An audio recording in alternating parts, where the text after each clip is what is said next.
C'était une autre journée douloureuse pour Bouchy. 3 mois s'étaient écoulés depuis que sa femme, Nana, était décédée. Chaque soir depuis, il s'asseyait au bord de la rivière en pleurant silencieusement parce qu'il avait besoin d'échapper aux remarques constantes de sa mère. Bouchy, tu dois être fort, tu as un bébé à prendre en charge. Ta femme t'a laissé avec un nouveau-né, disait sa mère. Nana était décédée en donnant naissance à leur fille, Osioma. Alors que le ciel s'assombrissait, Bouchy savait qu'il était temps de rentrer chez lui. Il se leva et commença la marche de retour en empruntant le chemin du village. En tournant un coin, il heurta quelqu'un portant une charge sur sa tête. « Fais attention où tu vas », s'écria-t-elle alors que ses bagages tombaient au sol. Sa voix se figea en B sur place. Il connaissait cette voix. « Emma », murmura-t-il, à peine capable de prononcer les mots, mais même à ce faible volume, Bouchy savait que c'était lui. Elle pouvait reconnaître sa voix, quel que soit le ton, n'importe où et à tout moment. C'était la voix de l'homme qu'elle avait autrefois aimé, Bouchy, l'homme qui lui avait brisé le cœur en épousant Nana. À l'époque, ils étaient connus dans tout le village comme les oiseaux amoureux. Emma avait soutenu tous ses rêves fous et, lorsqu'il eut finalement réussi, il l'avait quitté pour quelqu'un d'autre afin d'échapper à la honte et aux murmures des villageois. Emma s'était éloignée du village, mais maintenant, elle était de retour. En réalité, elle avait été forcée de revenir à cause de la guerre dans son nouveau village. Emma répéta cette fois plus fort, « Comment vas-tu, Bouchy ?» demanda-t-elle en essayant de paraître composée malgré l'agitation de son cœur. Elle pensait avoir enterré ses sentiments pour lui, mais le voir maintenant les fit revenir en flot.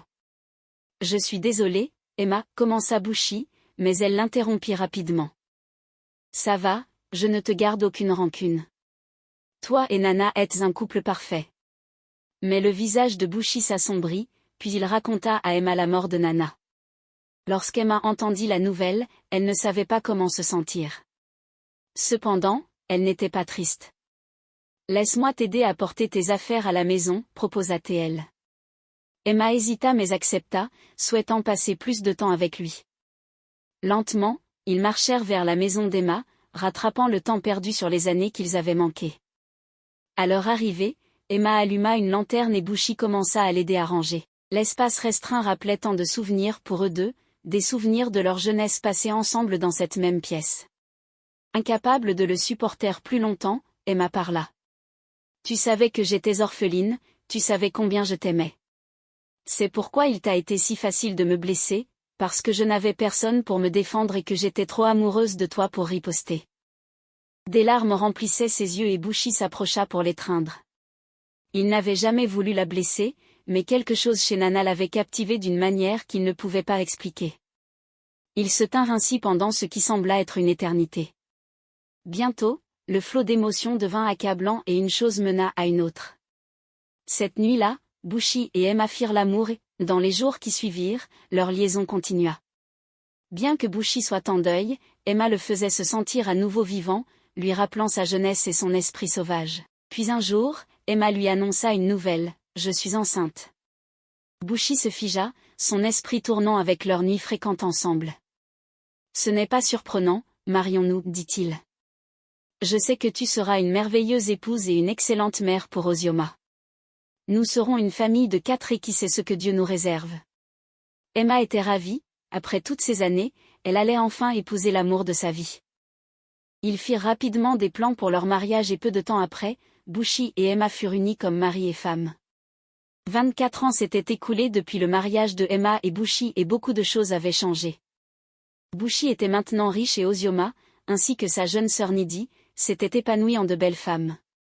Oui, Emma avait une petite fille pour Bouchy, tandis que Bouchy pensait qu'elle était une épouse dévouée et une mère aimante pour les 2 filles, quelque chose se produisit qui mit à l'épreuve l'amour qu'elle croyait avoir pour Osioma. Un jour, Nidi rentra chez elle avec une nouvelle excitante. Un su qu'elle avait rencontré lors d'une cérémonie organisée par le roi avait exprimé son intérêt pour elle. « Maman, il viendra avec sa famille dans 2 semaines pour te rencontrer, dit-il, le visage rayonnant de bonheur. Emma était ravie à l'idée que Nidi se marie. Osioma, entendant la conversation, se réjouit également pour sa sœur, indifférente au fait que Nidi pourrait se marier avant elle. Le jour tant attendu arriva, et comme promis, le sultan Eyina arriva avec sa famille. Alors que le maître d'hôtel servait des rafraîchissements, Ozioma se joignit à elle pour s'assurer que tout se passait bien. Mais lorsqu'elle entra dans la pièce portant un plateau de nourriture, l'attention du sultan Eina se porta immédiatement sur elle. Il ne pouvait détacher ses yeux d'elle, captivé par sa beauté. « Quel est ton nom » demanda Eina, sa voix pleine d'admiration. Avant qu'Ozioma ne puisse répondre, Emma intervint rapidement. « C'est ma fille, Ozioma. Ozioma, va aider ta sœur à préparer la rencontre avec tes futurs beaux-parents, ordonna-t-elle, espérant détourner l'attention du sultan vers Nidi. Ozioma obéit comme on le lui avait dit, mais les dégâts étaient déjà faits. Le sultan ne pouvait pas arrêter de penser à elle. Il tira son père de côté et dit, « Papa, je ne suis pas intéressé par Nidi, je veux Ozioma. » Son père fronça les sourcils en secouant la tête. C'est embarrassant, comment annoncer cette nouvelle à sa mère? Mais Eina, arrogant et confiant, répondit, « Papa, ils sont riches, mais nous le sommes encore plus.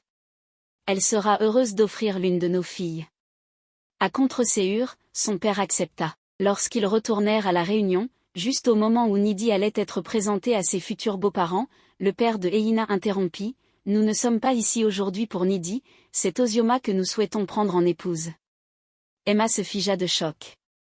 Ozioma et Nidi, écoutant depuis la pièce suivante, étaient également stupéfaites.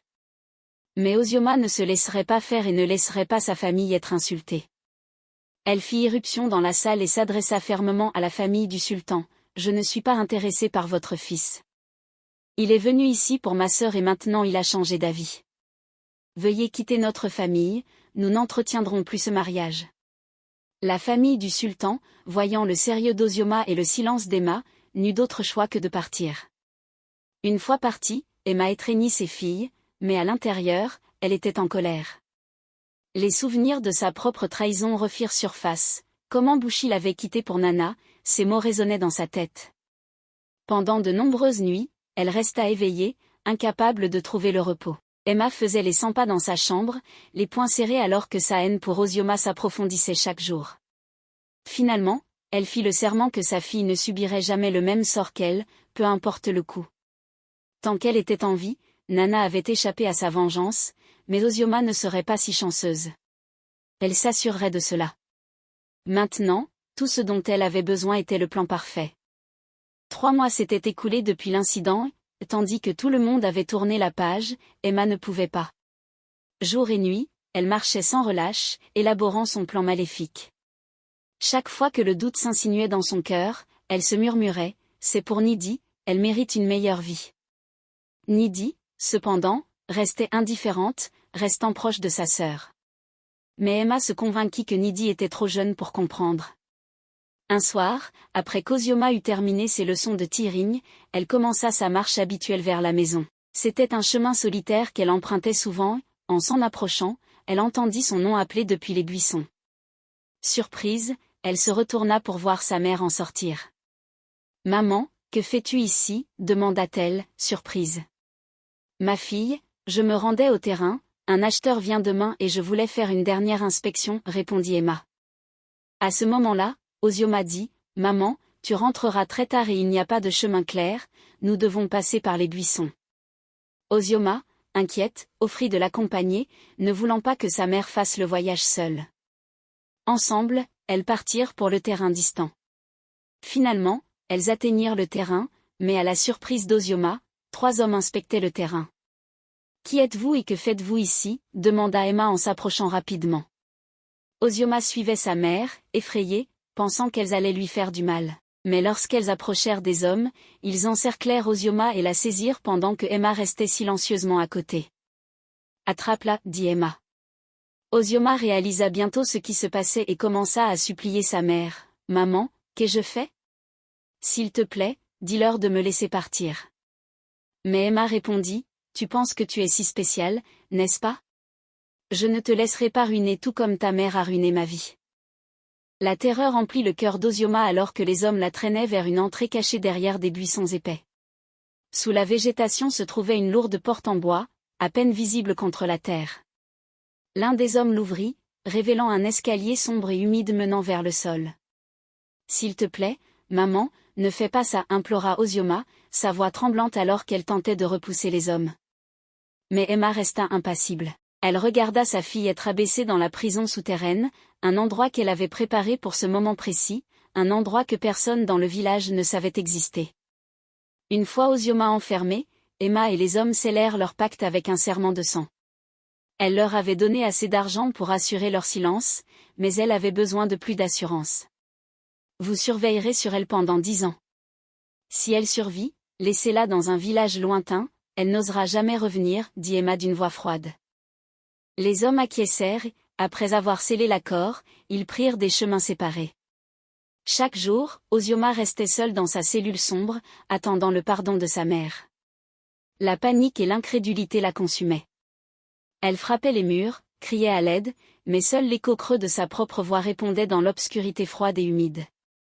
À mesure que les jours se transformaient en mois, son espoir d'être sauvée s'estompait lentement.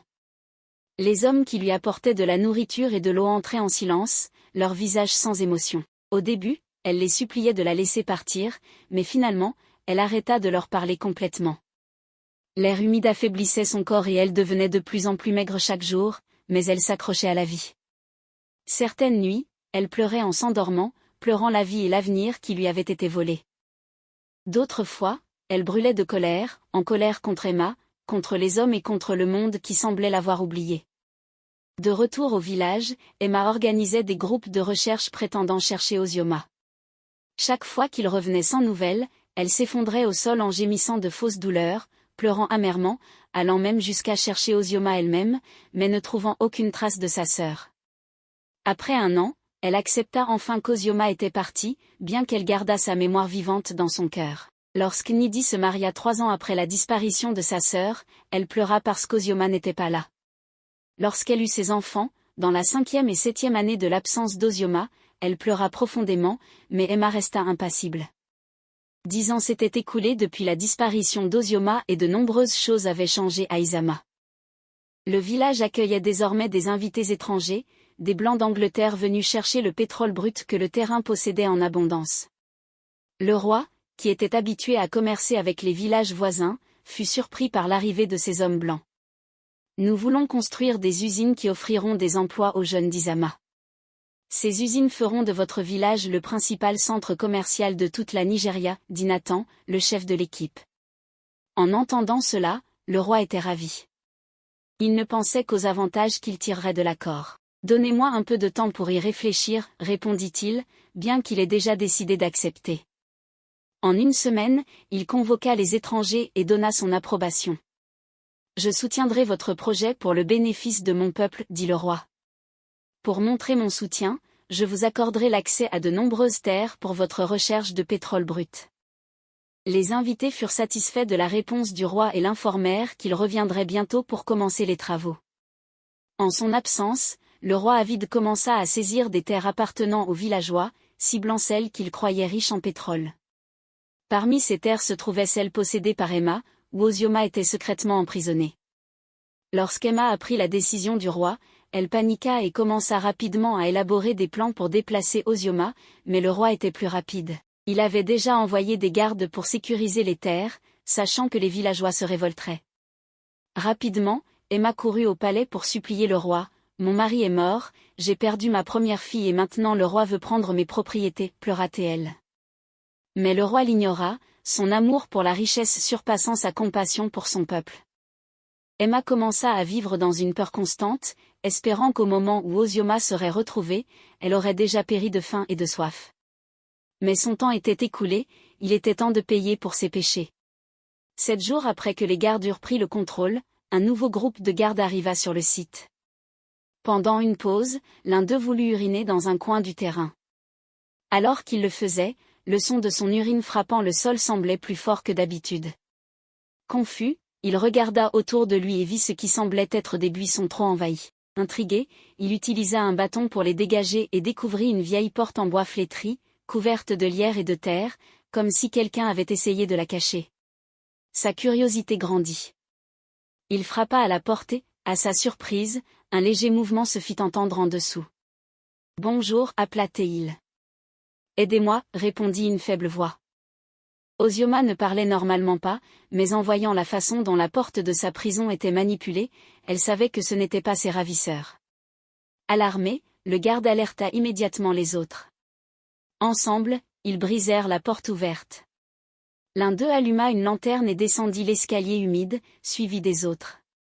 L'air était moisi et épais d'une odeur de décomposition, mais de petites ouvertures cachées dans les murs fournissaient suffisamment de ventilation pour rendre l'espace respirable. À la lumière de la lanterne, ils la virent, Osioma, recroquevillé dans un coin, son corps fragile et affaibli par des années d'isolement et de famine. L'un des gardes cria de choc, « Il y a une femme ici !» Il s'écria. Osioma leva lentement les yeux. Son visage était osseux, ses vêtements en lambeaux, mais dans ses yeux brillait une étincelle d'espoir. Après une longue période de souffrance, elle avait enfin été retrouvée. Osioma fut rapidement amené devant le roi, qui était en pleine réunion avec les visiteurs. Les gardes furent escortés et le roi secoua la tête, choqué de voir l'état d'Osioma. Nathan, l'ingénieur en chef, fut rempli d'empathie en voyant son état fragile, mais il observait silencieusement, choisissant de ne pas s'impliquer. Les hommes la posèrent doucement sur le sol et racontèrent tout ce qui s'était passé. Après un long silence, le roi demanda, « Qui est cette femme ? Est-ce que quelqu'un la connaît ?» Un membre du palais, qui écoutait attentivement, s'avança. « Je pourrais me tromper, mon roi, mais elle ressemble à la défunte fille de Bushi. Elle a été déclarée disparue il y a plus de 8 ans. » Le roi ordonna immédiatement aux gardes d'aller chercher sa mère, Emma, pour lui annoncer la bonne nouvelle. Lorsqu'ils arrivèrent chez Emma, elle ouvrit la porte, les regarda et s'effondra en larmes. « S'il vous plaît, ne faites pas ça. Je ne voulais pas la blesser. Je vous paierai généreusement si vous m'aidez à quitter ce village, supplia Emma. » Le garde en chef réalisa rapidement ce qui s'était passé. Il avait toujours voulu savoir qui avait pu garder Osioma caché, sachant que c'était sur les terres de Bushi. Il attrapa le bras d'Emma et cria, « Espèce de femme méchante, c'est toi qui es responsable de cette cruauté. » Les autres gardes, comprenant la vérité, commencèrent à la humilier et la traînèrent jusqu'au palais. Osioma restait silencieusement dans un coin, se nourrissant d'eau et mangeant quand elle vit Emma entrer. Des larmes coulèrent sur son visage. Sa mère semblait visiblement plus âgée et Osioma se demanda silencieusement combien d'années s'étaient écoulées. Emma se précipita vers elle, suppliant son pardon, mais les gardes la retenaient. Ils expliquèrent tout au roi, qui ordonna immédiatement l'arrestation d'Emma et la condamna à l'exécution. Puis la reine intervint, demandant qu'Osioma soit gardée jusqu'à ce qu'elle soit assez forte pour être seule chez elle. « Mon roi, je suis médecin et je crois qu'Osioma bénéficierait de mes soins, » dit Elsie, l'une des invitées étrangères. Le roi accepta sans hésitation et Osioma fut rapidement emmenée dans l'une des salles du palais pour être soignée. Les mois passèrent et Osioma traversa des périodes de traitement. Certains jours étaient bons, tandis que d'autres étaient douloureux, mais elle les affronta tous. Sa sœur Nidi, qui vivait maintenant dans un autre village avec sa famille, apprit tout ce qui s'était passé et se précipita pour la voir. Cependant, Osioma n'était pas prête pour une visite. « Je veux vraiment être seule, dit-elle à Elsie. Mais Nidi était déterminée, elle aimait profondément sa sœur et, après quelques insistances, Osioma accepta finalement de la rencontrer. Elles parlèrent et, à la fin, Osioma dit, « S'il te plaît, donne-moi du temps, Nidi. J'essaie encore de tout assimiler. » Nidi comprit finalement, d'un signe de tête, retourna chez elle, soulagée d'avoir au moins vu sa sœur. Un jour, lorsqu'Osioma fut assez forte pour marcher, elle quitta le palais. Bien qu'elle boite encore, elle se déplaçait lentement à travers le village, observant ces changements. Elle voulait parler aux villageois, mais ne savait pas comment commencer, alors elle commença à murmurer pour elle-même quelque chose à laquelle elle s'était habituée durant sa captivité. Est-elle en train de parler toute seule ? Un villageois murmura, « Que t'attends-tu ? Après tout ce temps en isolement, elle a probablement perdu la raison. » Un autre répondit tristement, « Entends ça. » Osioma ressentit une profonde tristesse en entendant cela. Elle voulait les corriger, leur dire qu'ils avaient tort, mais lorsqu'elle s'approcha, ils fuirent par peur. Le cœur brisé, elle retourna au palais et demanda une audience avec la reine, qui s'était attachée à elle. « Je suis prête à rentrer chez moi, ma reine, » dit Osioma. « Merci pour toute votre gentillesse, » répondit la reine. Elle tenta de la convaincre de rester plus longtemps, mais Osioma se sentait déplacée même dans le palais. Elle croyait que tout le monde la jugeait. Finalement, la reine accepta et l'envoya chez elle avec assez d'argent pour subvenir à ses besoins jusqu'à ce qu'elle puisse recommencer à gagner sa vie. Je t'enverrai de la nourriture toutes les 2 semaines, promit la reine en disant au revoir à Ozioma. Ozioma quitta le palais et retourna dans la vieille maison de son père, Bushi, s'isolant. Cela ne fit qu'alimenter les rumeurs dans le village. Certains l'appelaient la femme folle qui vivait seule dans le bâtiment abandonné. Les enfants évitaient de passer près de sa maison la nuit, craignant qu'elle ne sorte pour les faire du mal. Malgré tout, la reine tint sa promesse et Elsie venait fréquemment vérifier Ozioma, lui apportant ses médicaments. Mais un jour, Elsie ne put faire le voyage et demanda à Nathan de livrer les médicaments. En allant au site de travail, tu ne peux pas manquer la maison. C'est juste avant le tournant vers la route qui mène aux principaux sites de travail, expliqua Elsie. Lorsque Nathan arriva chez Ozioma, il n'y avait personne dehors. Mais juste au moment où il allait partir, il entendit quelqu'un rire à l'arrière de la maison. « Bonjour » cria-t-il, mais il n'y eut aucune réponse, seulement des rires persistants. En s'approchant, la voix cria « Chante plus fort ». Il supposait que c'était Ozioma et s'avança pour la rencontrer. Lorsqu'il la vit, elle chantait et faisait des gestes de la main comme si elle dirigeait une chorale. Nathan pensa à l'interrompre, mais c'était la première fois qu'il la voyait si joyeuse. Il se rappela avoir visité le roi dans ses chambres privées pour discuter de l'usine lorsqu'il avait entendu de forts cris. Peu importe le bruit, c'est la femme qui a été sauvée de captivité. L'herboriste masse ses jambes pour qu'elle puisse mieux travailler, dit le roi. À part le jour où elle est arrivée au palais, Nathan avait aussi vu Ozioma assise tristement lors de l'une de ses visites fréquentes au palais. Il avait voulu l'aborder mais pensait qu'elle ne serait pas réceptive. Il se tint de côté, la regardant conduire sa chorale invisible.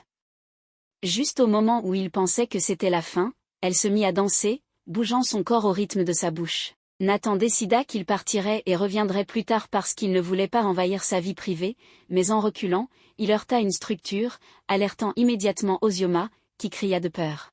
« S'il te plaît, n'aie pas peur, dit Nathan de manière rassurante. Elsie m'a demandé de livrer tes médicaments, ajouta-t-il.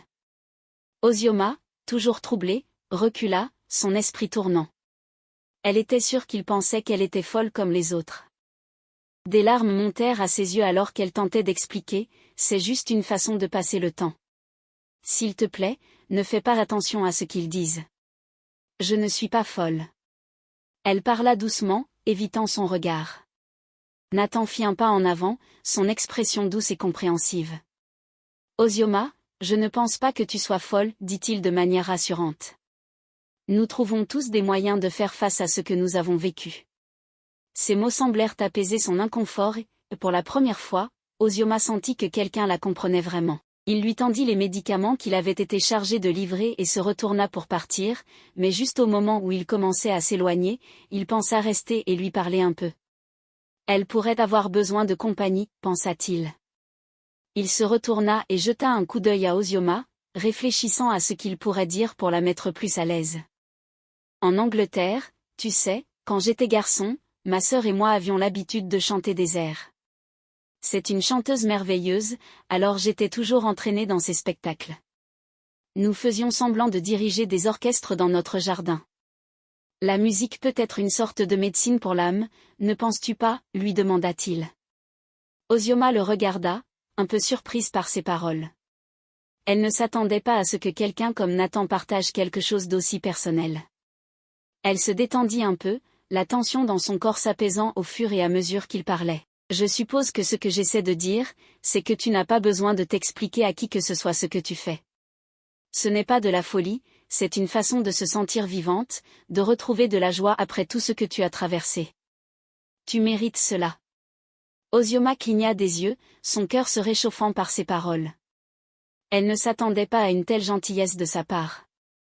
Pendant un bref instant, elle se permit de sourire, quelque chose qu'elle n'avait pas fait depuis longtemps. Nathan, sentant qu'elle commençait à s'ouvrir, ajouta, « Peut-être qu'un jour, je te rejoindrai, mais je te préviens, je ne suis pas le meilleur danseur. » Il rit légèrement, espérant détendre l'atmosphère.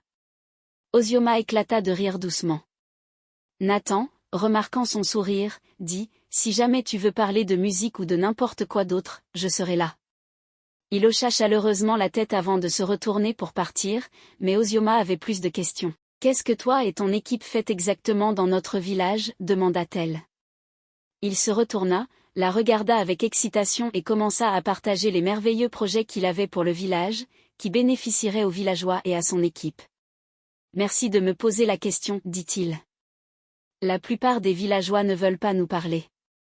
La première fois que nous sommes venus, ils étaient amicaux, mais maintenant, ils semblent très distants, les promeneurs sur les côtés marchent tranquillement, ils ne s'associent presque pas avec nous. » Ozioma le regarda, surprise, et dit, « Eh bien, avez-vous considéré que cela pourrait être parce que vous prenez leurs terres ?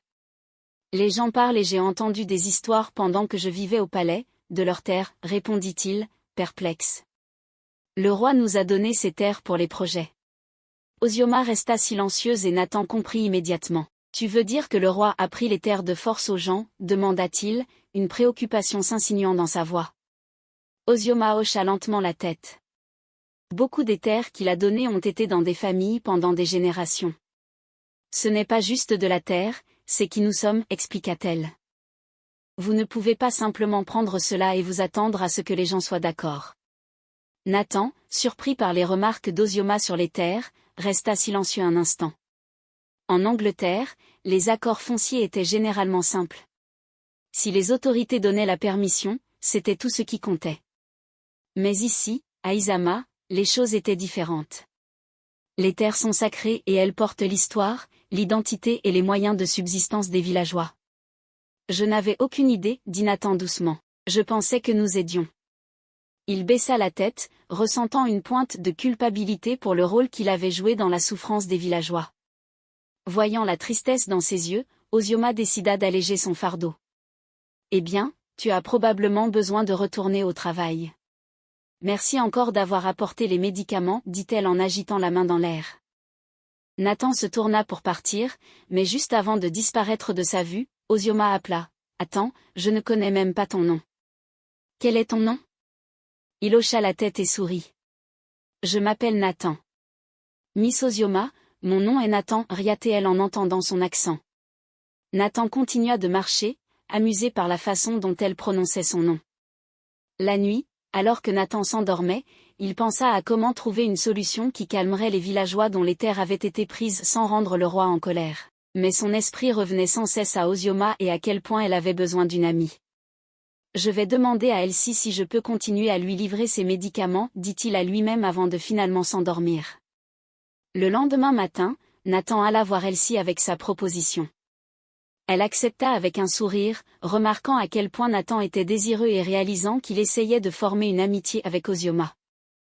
Les jours se transformèrent en semaines et Nathan visita diligemment Ozioma chaque matin pour ses livraisons, arrivant volontairement tôt afin qu'ils aient le temps de discuter avant qu'ils ne partent travailler. Chaque fois qu'il passait, Ozioma sentait son monde s'éclaircir un peu. Elle avait été si habituée au silence, à la solitude et au sentiment d'être oubliée, mais Nathan était différent. Il ne la traitait jamais comme si elle était brisée ou folle.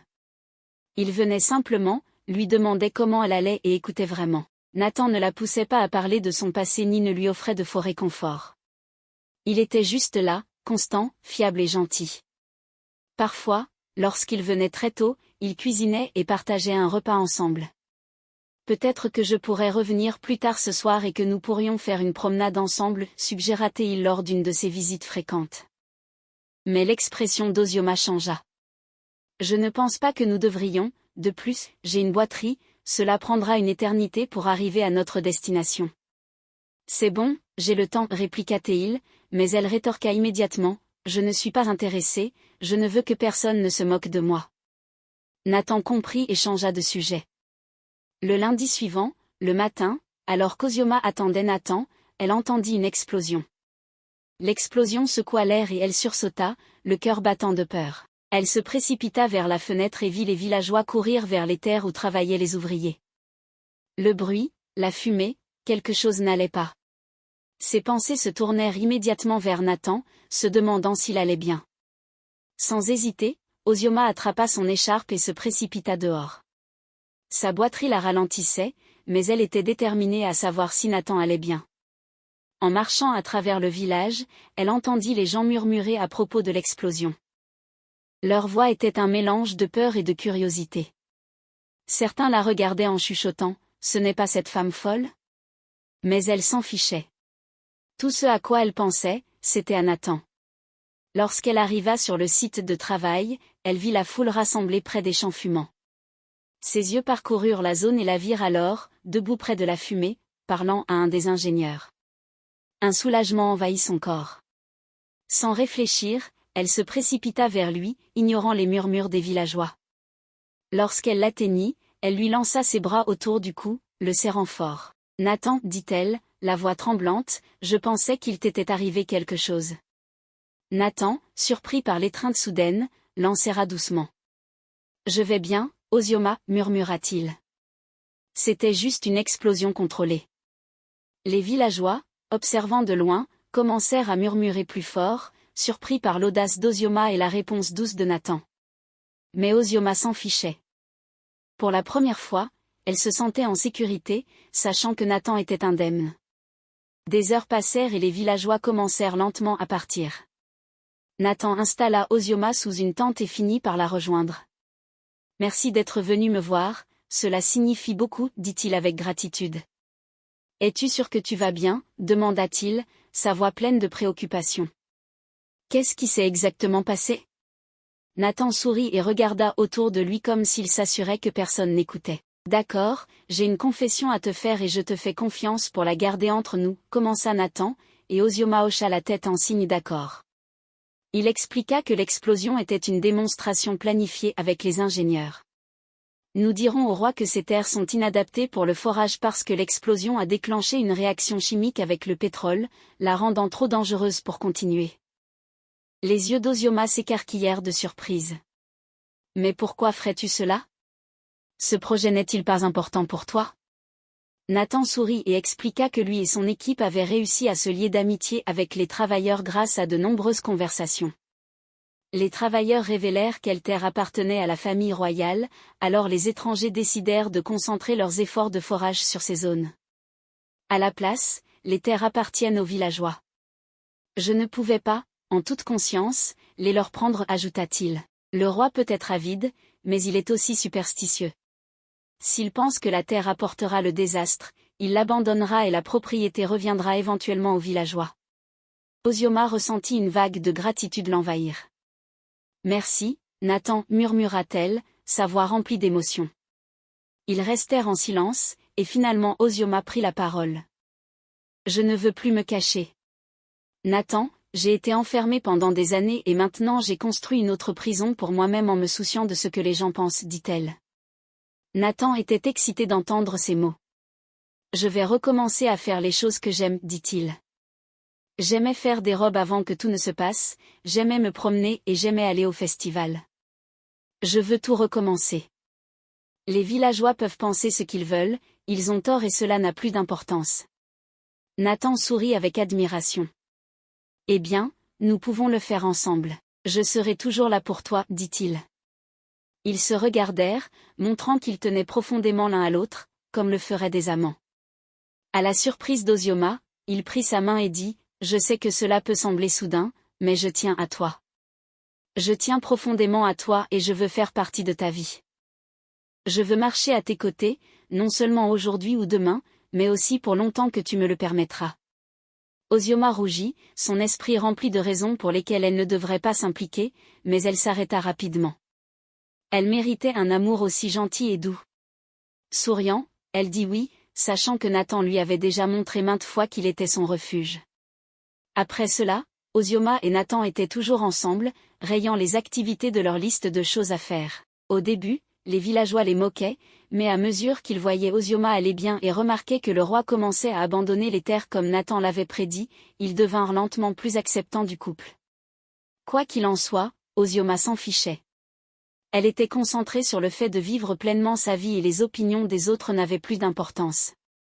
Les deux étaient profondément amoureux, mais il y avait une dernière chose qu'Osioma savait qu'elle devait faire, se reconnecter avec sa sœur Nidi. Osioma voyagea avec Nathan pour rendre visite à sa sœur Nidi, qui l'accueillit à bras ouverts. Elles s'embrassèrent, des larmes coulant alors qu'elles rattrapaient tout ce qu'elles avaient manqué. Nidi présenta alors ses enfants à Osioma. C'est ma fille aînée, je l'ai nommée Osioma après ma chère sœur, dit-elle. Osioma étreignit ses genoux serrés avec ses autres enfants. Osioma présenta ensuite Nathan à Nidi et partagea la nouvelle excitante qu'elle prévoyait de se marier dans un mois.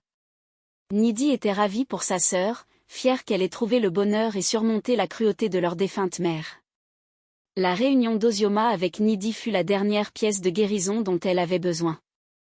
Alors qu'elle s'embrassait avant qu'elle et Nathan ne partent pour Isama, Osioma savait qu'elle avait vraiment repris sa vie en main, entourée d'amour à la fois de sa sœur et de Nathan.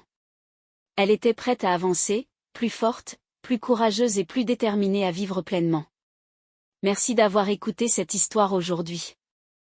Je voudrais rapidement dire que la véritable liberté vient lorsque nous lâchons les chaînes, tant physiques qu'émotionnelles, qui nous lient. Certaines personnes sont piégées par des choses comme la stigmatisation, la peur ou même des situations qu'elles ont créées pour elles-mêmes.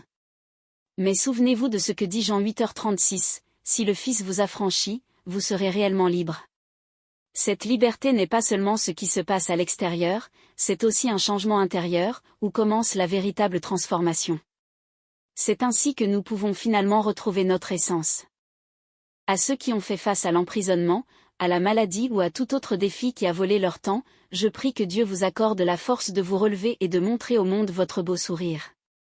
Merci encore d'avoir écouté. Si vous avez apprécié cette histoire, veuillez aimer, vous abonner et la partager avec vos proches. À la prochaine fois, prenez soin de vous et au revoir.